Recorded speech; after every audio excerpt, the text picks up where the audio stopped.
continuación les voy a hablar sobre el terrorismo en el Perú. Empezaré hablando sobre el MRTA, ya que este fue el que inició el terrorismo dentro del Perú.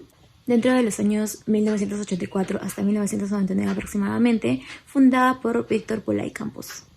El cabecilla y fundador del MRTA fue Víctor Pulay Campos, alias Rolando, quien fue el que inició con los actos violentos en el Perú.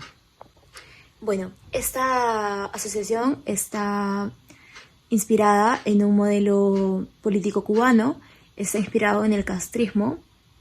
Sus siglas significan Movimiento Revolucionario Tupac Amaru, y este busca el poder para imponer en el Perú un nuevo sistema económico y social. Por otro lado tenemos a Sendero Luminoso, quien inició un 17 de mayo de 1980 en la provincia de Ayacucho. Quienes manejan un pensamiento gonzalo socialista, marxista-leninista, que bueno, estuvo en el Perú desde el año 1980 hasta el año 1999. Una vez iniciado en Ayacucho, Sendero Luminoso se traslada por toda la sierra del país, dejando atrás muchas víctimas, miles de víctimas, mujeres, niños, altos cargos civiles, policiales, y es aquí donde se da por iniciado el terrorismo. Se puede apreciar también que, bueno, en el año 2002 este movimiento resurgió, sobre todo en la zona del Braem, y continuó hasta el año 2016, y algunas personas especulan que hasta la actualidad sigue existiendo Sendero Luminoso. Haciendo un poco más sobre el tema, pasaremos a lo que son las causas y consecuencias de este suceso histórico, como todos sabemos que marcó tanto un antes como un después en la historia del Perú. Podemos decir que el terrorismo tuvo como primera causa el desacuerdo o desconformidad con lo que se manejaba el poder en ese entonces. La tarea principal de este equipo de contraparte fue la de preparar la insurrección como una labor de largo plazo y la directiva, tomar barrios y barriadas como bases para preparar la resistencia, y todo esto ¿con qué propósito? Pues el de tomar el poder por la fuerza. Como ya se dijo anteriormente, fue una etapa en la que el Perú no se encontraba se encontraba en medio de una crisis social, donde no solo se atentó contra derechos humanos, sino también contra la vida de las mismas personas. Ahora, entrando a una consecuencia, la principal fue el lamentable hecho y cantidad de muertos que ocasionó estos atentados, donde en su mayoría se dieron en las partes de la sierra, cometiendo actos de homicidio, ultraje y tortura. Esto también ocasionó la división del país, ya que dentro de los que hacían partícipes del conflicto interno armado eran jóvenes, los cuales habían sido reclutados a contra de su voluntad a pertenecer a este grupo. Y si no, bueno, serían asesinados o, bueno, también se atentaría contra la vida de sus familias. Tanto como por parte del ejército peruano y del ejército de Sendero Luminoso, se cometieron delitos, ya que por parte del grupo de defensa peruano no se hizo un buen manejo de protección a los afectados, lo cual hacía más confusa la situación de quién pertenecía a este partido o, bueno, este equipo o no.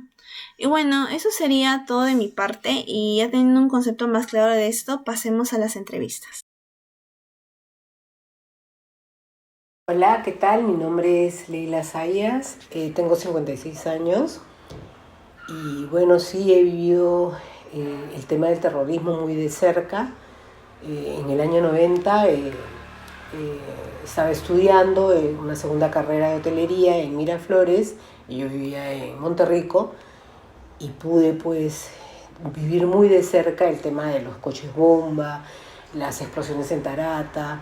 Suspendieron las clases, se sentía hasta la magnitud de estas explosiones, trauman a la gente verdaderamente, ¿no? Salíamos corriendo de las clases, a pesar que no estaban las bombas ahí, pero veíamos las sirenas, escuchábamos las sirenas y todo esto, y fue muy terrible, ¿no? ¿Tienes alguna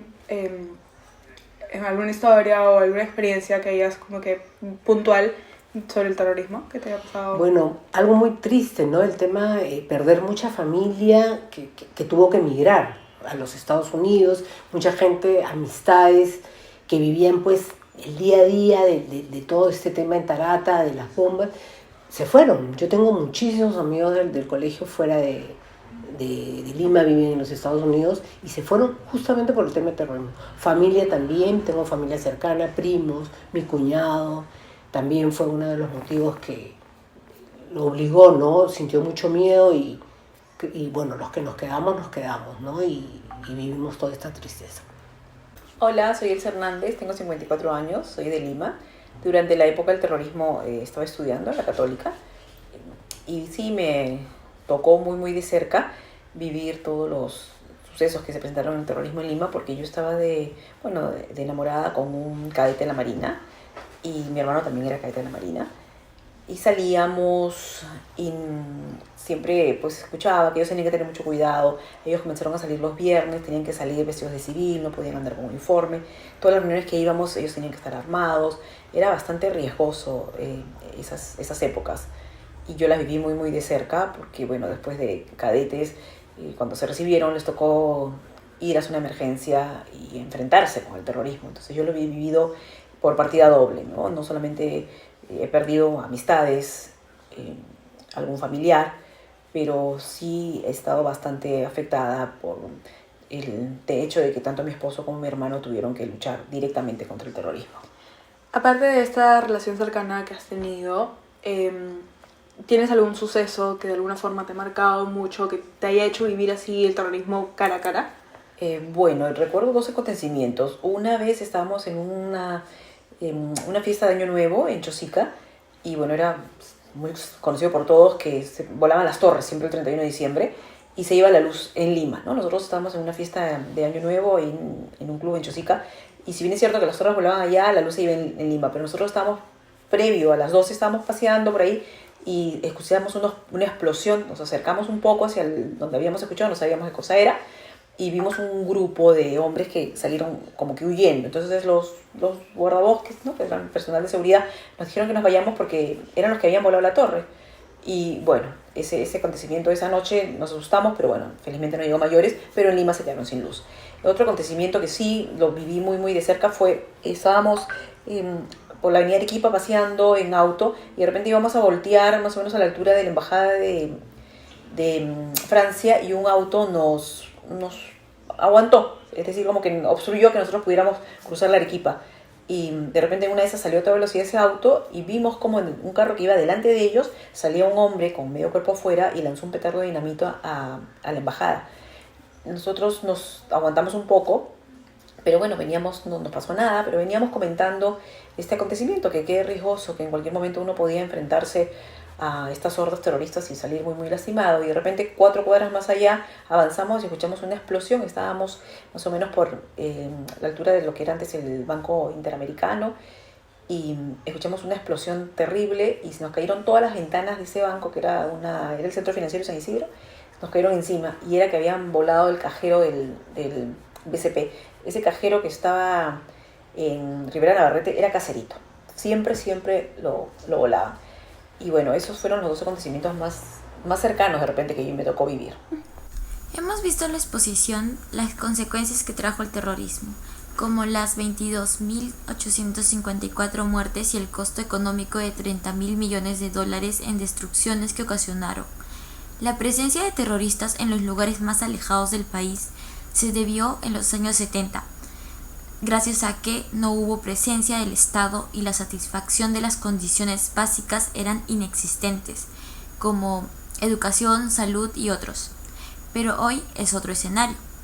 El gobierno tiene que promover la cultura de paz en el Perú como el país democrático que somos, en donde se respete las ideas, ideologías, libertad de pensamiento sin llegar al extremo, como matar porque otro piense diferente. En el Perú aún hay remanentes terroristas que vienen realizando acciones armadas en forma esporádica en la zona del Braem y viven de su alianza con el narcotráfico. Realizan emboscadas a miembros de las Fuerzas Armadas y Policía Nacional, así como hostigamiento a las bases militares.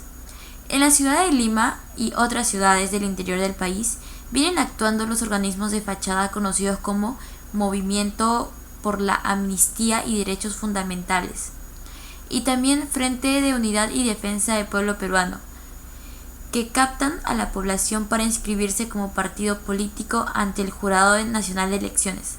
El MRTA no se tiene información sobre las actividades de sus organismos de fachada. Debemos estar alertas ante cualquier situación y alteración del orden constitucional por parte de grupos o personas que alientan a desconocer nuestra actual constitución y nuestra democracia.